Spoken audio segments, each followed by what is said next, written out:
the difference between ignoring and not giving attention to negative behaviors.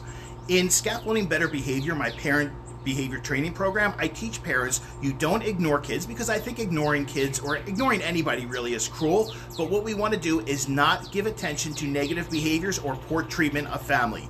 Because when you give attention to negative behaviors, you're reinforcing them and you're showing your child that these behaviors are effective on you. So what we do is we ask kids to take a reset, which is a brain break where they can go and collect themselves. That's a way to help them develop self-regulation skills. If they're unwilling to do that, which happens a lot of the time, then we can say to them, you know what, I'm going to go do a reset right now so my brain can calm down, and I'll be happy to talk to you again when you're calm.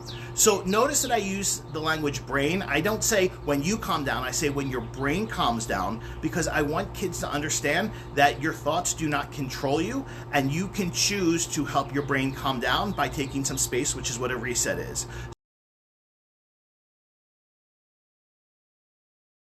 So I teach all this in Scaffolding Better Behavior. Don't give attention to negative behaviors, because when you do, you reinforce their effectiveness. Instead, ask your child to take a reset. If they're not willing to do so, then you go take a reset, and that way both of you are getting to a better state of self-regulation. I'll talk to you soon.